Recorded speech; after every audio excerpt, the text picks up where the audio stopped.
Everyone, welcome back to law Vita. My name is Aaradhya. आज हम लोग इंटरनेशनल लॉ में बहुत इंपॉर्टेंट टॉपिक असाइलम डिस्कस करेंगे। चाहे आपका यूजीसी नेट का एग्जामिनेशन की तैयारी कर रहे हो, किसी भी स्टेट के असिस्टेंट प्रोफेसर एग्ज़ाम की तैयारी कर रहे हो, या किसी भी और कॉम्पिटिटिव एग्ज़ाम LLB एग्ज़ाम तक की भी तैयारी कर रहे हो, सब में आपका ये हेल्प करेगा। हम लोग असाइलम को हर एस्पेक्ट से कवर करेंगे and then we'll have also a set of 10 MCQs, ठीक है, जिससे आप पता लगाओगे, आइडिया लगाओगे कि हमें ये टॉपिक कितना समझ आया। ठीक है, तो इससे पहले अगर आपको ध्यान हो और आपने पढ़ा हो तो हमने एक्सट्राडिशन कवर किया था। तो हम कई बार ना असाइलम और एक्सट्राडिशन से कंफ्यूज होते हैं स्टूडेंट्स। एक्सट्राडिशन में क्या हो रहा था कि एक पर्सन था, वो क्राइम करके अपने स्टेट से दूसरे स्टेट में भाग जाता है। तो फिर जो जिस स्टेट से वो भागा है और जिस स्टेट में वो भागा है, दो पार्टीज हो जाती हैं यहाँ पे, requesting state and territorial state. तो यहाँ पे जिस स्टेट से वो भागा है वो रिक्वेस्ट करता है दूसरे स्टेट से कि आप इस पर्सन को हमें वापस सरेंडर कर दो। तो ये जो सरेंडर करने का प्रोसेस होता है by one state to the other state, उसे हम एक्सट्राडिशन कह रहे थे।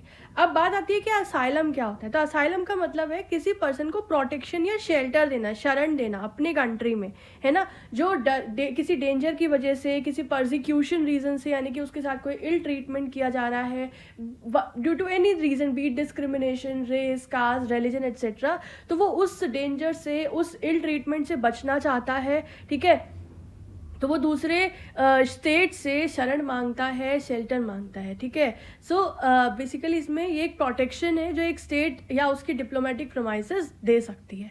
ठीक है, तो बात करें एटामोलॉजिकली तो असाइलम जो वर्ड है वो एक ग्रीक वर्ड अजाइलिया से डिराइव हुआ है, जिसका मतलब होता है एन इनवायलेबल प्लेस। ये सवाल बनता है, इसको याद रखना।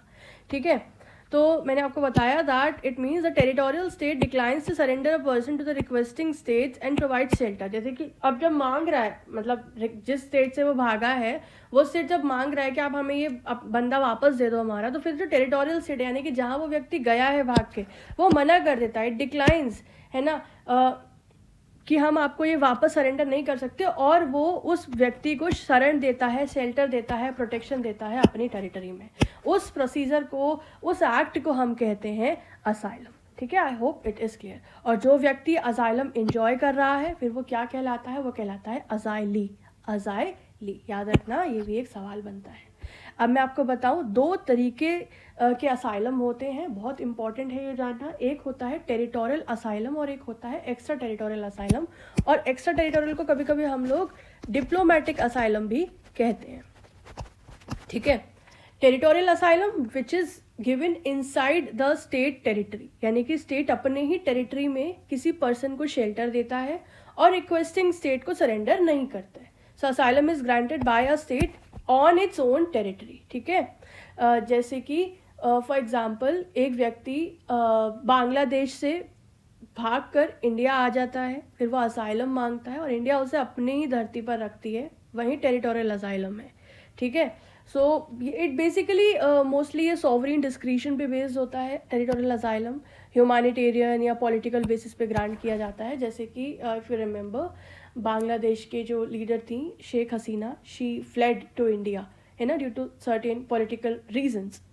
अब बात करें हम दूसरे फॉर्म ऑफ असाइलम की, that is extra territorial asylum, जिसे हम लोग डिप्लोमेटिक असाइलम भी कह रहे हैं। So this is outside the host state territory. यहाँ पे असाइलम दिया जाता है एम्बेसी में या कॉन्सुलेट में या लीगेशन में या वॉरशिप जैसे प्लेसेस में, जो टेक्निकली होस्ट कंट्री के बाहर नहीं होते पर डिप्लोमेटिक स्टेटस से प्रोटेक्टेड माने जाते हैं।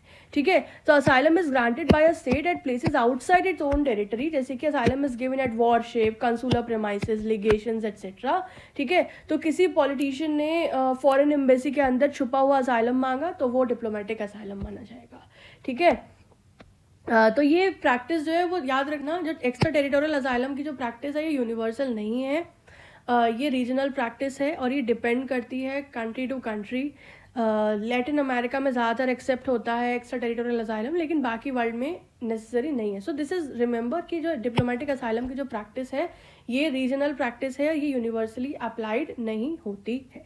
ठीक है, क्योंकि इस पर सवाल बना है कभी, इसलिए मैं आपको इस चीज़ पे फोकस कर रही हूँ। ठीक है, अभी तक हमने समझ लिया असाइलम क्या है, इसका कंसेप्ट क्या है एंड ये फॉर्म्स ऑफ असाइलम क्या है। अब हम बात करते हैं कुछ लीगल इंस्ट्रूमेंट्स की। तो सबसे पहले याद रखना द UDHR ऑफ 1948 जो है universal declaration of human rights, उसका आर्टिकल 14 जिक्र करता है इसके बारे में। Article 14 states that everyone has a right to seek and enjoy asylum in other countries from prosecution. ठीक है, ये सवाल मैं बता नहीं सकती कितनी बार अलग अलग एग्जाम के प्रीवियस ईयर पेपर में पूछा गया है कि UDHR का कौन सा आर्टिकल जो है वो असाइलम का राइट प्रोटेक्ट करता है। तो आर्टिकल 14 प्रोटेक्ट करता है। वो कहता है कि हर व्यक्ति को राइट है कि वो असाइलम सीक कर सकता है, असाइलम इंजॉय कर सकता है इन अदर कंट्रीज फ्रॉम प्रोसिक्यूशन। याद रखोगे, कोई डाउट नहीं होना चाहिए। एक बात बहुत अच्छे से समझ लेना कि UDHR सिर्फ राइट टू सीक गारंटी करता है, लेकिन it does not create an absolute right. ये बात जहाँ होती है यहाँ पे लिख लो, मैं यहाँ लिख देती हूँ आपको, दैट ये जो राइट है ना, it does not create an absolute right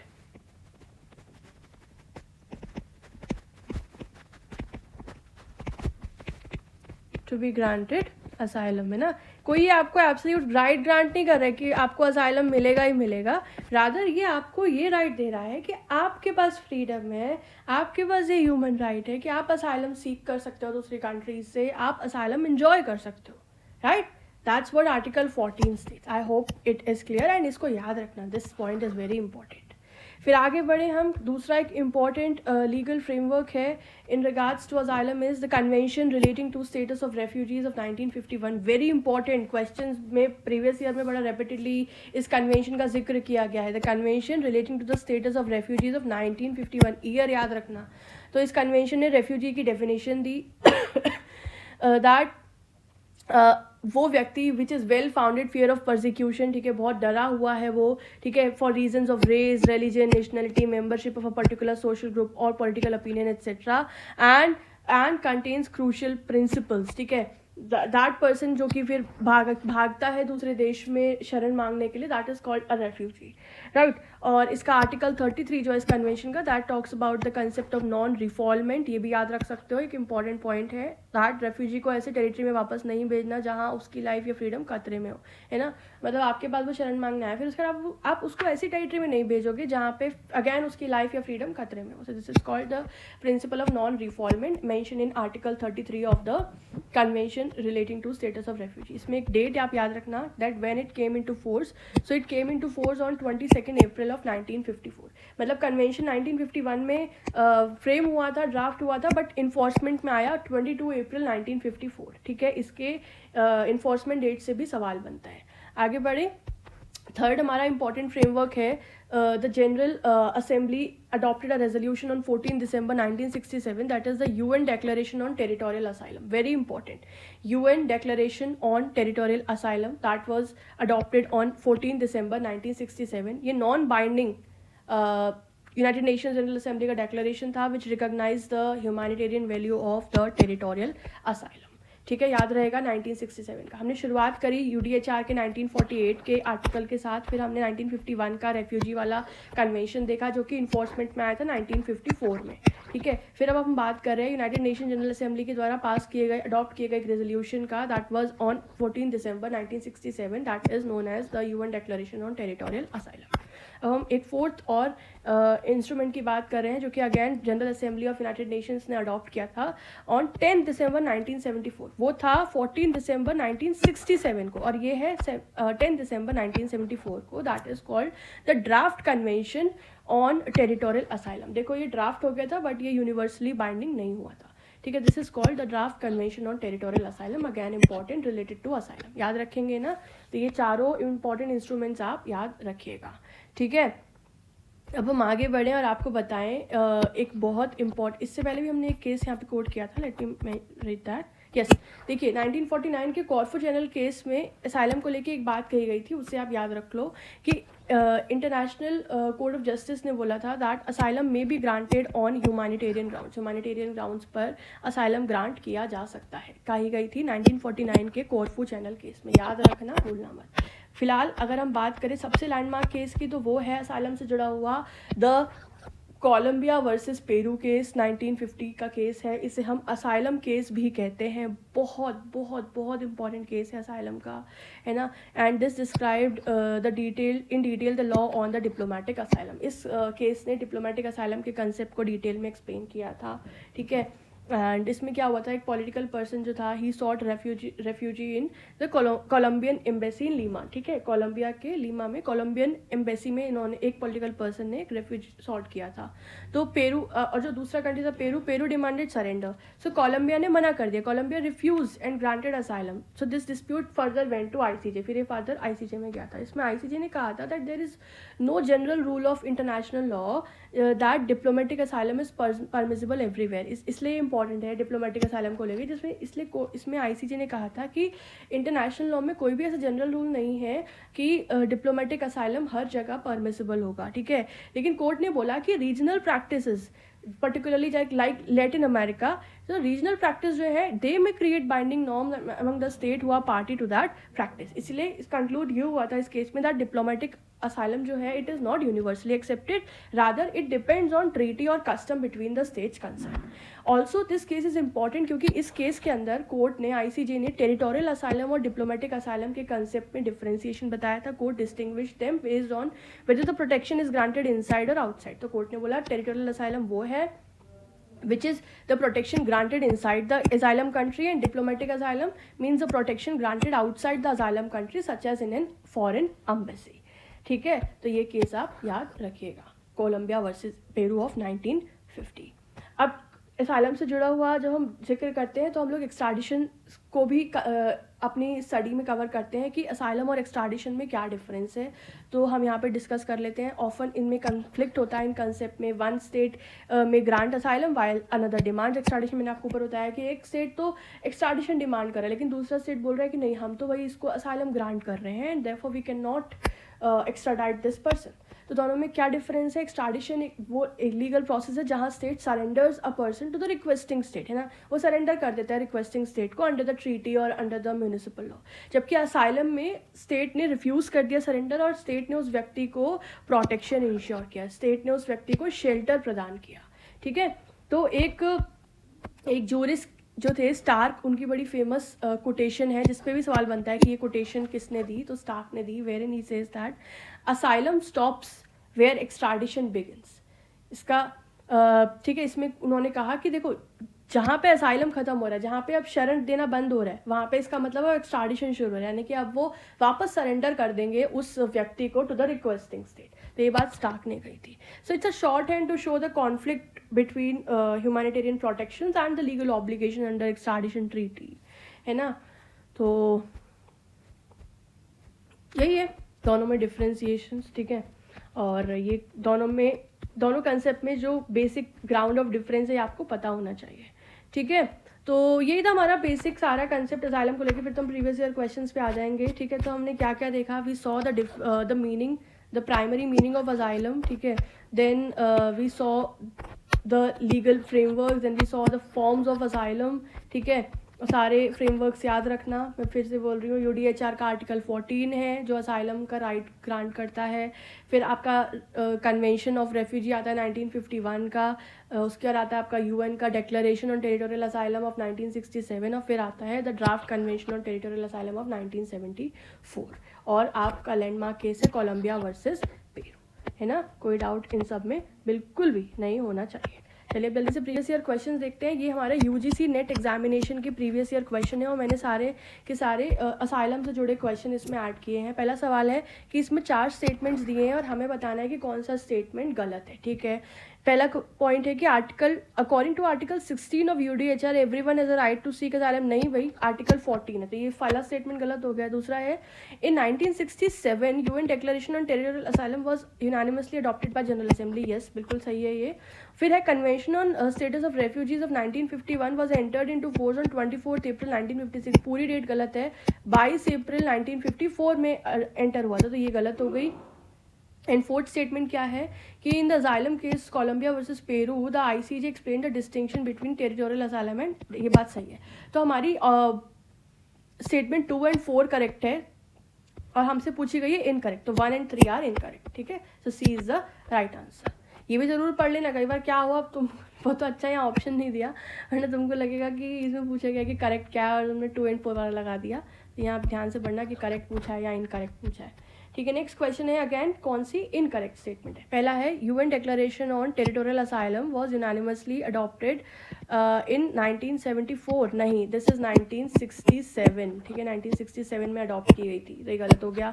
article 14 of UDHR makes obligatory by state to grant, नहीं भैया कोई ऑब्लिगेशन नहीं है, रादर बस एक हर इंडिविजुअल को राइट दिया गया है, ह्यूमन राइट दिया गया, तो ऑब्लिगेशन तो है ही नहीं ना। अब तुमको लगेगा कि आर्टिकल 14 की बात कही, असाइलम की बात कही, सही होगा, नहीं फिर भी आपको पूरा स्टेटमेंट पढ़ना पड़ेगा यहाँ पे। ठीक है, option statement third is ICJ explain the distinction between territorial asylum and diplomatic asylum in Colombia versus Peru, this is correct. And the last is the convention on status of refugees of 1951 enter into force on 22 April 1954। देख रहे हो आप, इतने ही जितना अपन ने पढ़ा उसमें एक एक जो फैक्ट पढ़ा उन्हीं से ही सवाल बने हुए हैं। ठीक है, ये गलत है, ये गलत है और हमसे गलत ही पूछे गए हैं, तो 1 and 2 are wrong, which is not correct. 1 and 2 are not correct ना, यहाँ ऑप्शंस में कुछ फॉल्ट है, 1 and 2 आर इनकरेक्ट है ना। ओके चलो, next question is again statement, अब हमें बताना है कि कौन सा सही स्टेटमेंट है। ठीक है, अब सही की बात हो रही है।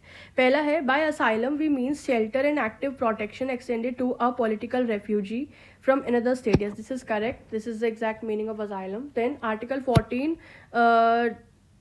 of UDHR, the right to asylum is recognized, yes this is correct. ICJ explained the distinction between territorial and, this is correct.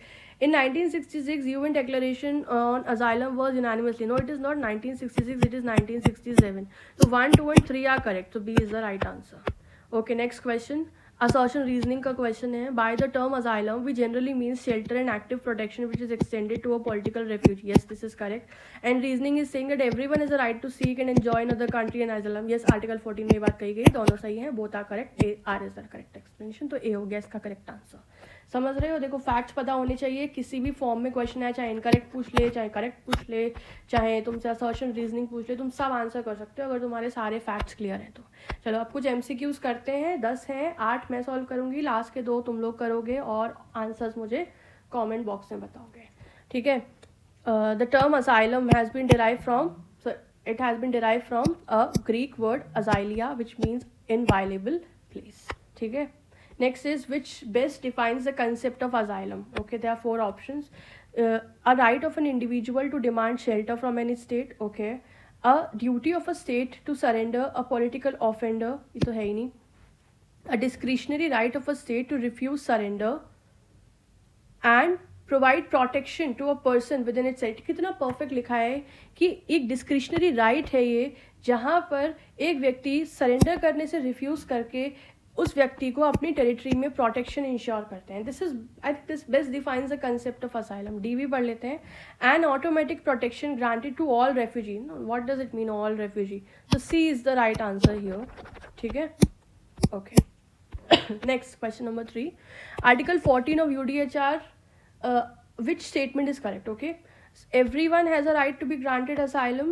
Okay, everyone has a right to seek and enjoy asylum, है ना, ये बात लिखी है ना exactly article 14 में, ये सही हो गया है ना। Okay, question number 4, which instrument was adopted on UN General Assembly on 14 December 1967? तो कौन सा था? That was the Declaration on Territorial Asylum. Confuse मत हो जाना, ड्राफ्ट कन्वेंशन 1974 का है ना, ये 1951 का है एंड ये 1967 का है। Which statement regarding territorial and diplomatic asylum is correct? Okay, territorial asylum is granted outside the territory, नहीं inside. Diplomatic is universally recognize, नहीं, ये रीजनल प्रैक्टिस है। Territorial is granted within the territory of the granting state, yes this is correct. Both territorial are mandatory, mandatory नहीं है, तो only C is correct, C is the right answer.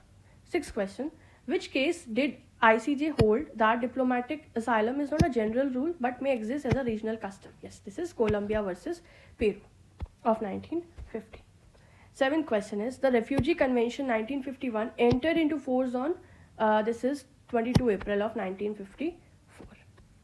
ठीक है, which statement correctly express the relationship between asylum and extradition? So both means the same? No, they are different. Asylum begins where extradition ends.